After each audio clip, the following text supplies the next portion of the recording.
નમસ્તે વિદ્યાર્થી મિત્રો, ધોરણ 5 વિષય ગુજરાતી.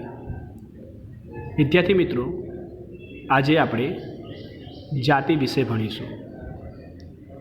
ગુજરાતી ભાષામાં 3 જાતિ છે. જાતિને લિંગ પણ કહી શકાય. 3 પ્રકારની જાતિમાં પહેલી છે નર જાતિ, જેને પુલ્લિંગ કહેવાય. નારી જાતિ, જેને સ્ત્રીલિંગ.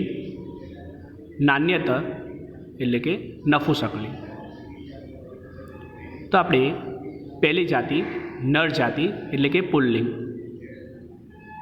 જ્યારે કોઈ શબ્દ બોલતી વખતે શબ્દની આગળ કે પાછળ કેવો કે કેવા શબ્દ મૂકી શકાય તે નામને નર જાતિ કે પુલ્લિંગ કહેવાય. દાખલા તરીકે આપણે જોઈએ રાજા, તો કેવો શબ્દની પાછળ કેવો બોલાય છે તો તેને કહેવાય નર જાતિ. બીજું ઓટલો, ઓટલો તો કેવો તો નર જાતિ. સિંહ, કેવો નર જાતિ. પપ્પા, કેવા તો નર જાતિ. હવે બીજું નારી જાતિ. જ્યારે કોઈ શબ્દ બોલતી વખતે તે શબ્દની આગળ કે પાછળ કેવી શબ્દ મૂકી શકાય તે નામને નારી જાતિ સ્ત્રીલિંગ કહેવાય. દાખલા તરીકે છોકરી, તો કેવી તો નારી જાતિ. બકરી, કેવી નારી જાતિ. શેરી, કેવી તો નારી જાતિ. હવે ત્રીજું નાન્યતર જાતિ.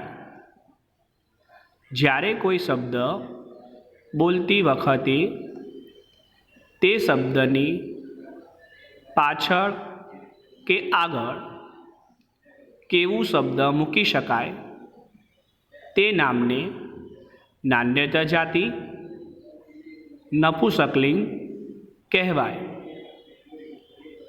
દાખલા તરીકે આપણે જોઈએ બાળક, તો કેવું નાન્યતર જાતિ.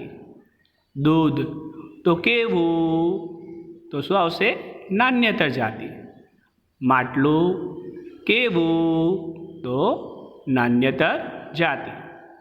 વિદ્યાર્થી મિત્રો, તમે 4થા ધોરણમાં આ ભણી જ ગયા છો, જેનો પ્રકાર છે નર જાતિ એટલે કે પુલ્લિંગ, નારી જાતિ એટલે કે સ્ત્રીલિંગ અને નાન્યતર જાતિ એટલે કે નપુંસકલિંગ.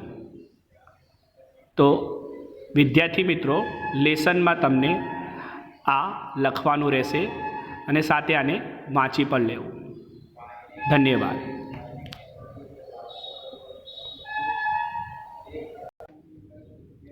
હવે વચન. ગુજરાતી ભાષામાં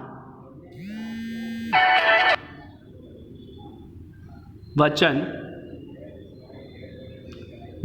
2 મુખ્ય પ્રકાર છે.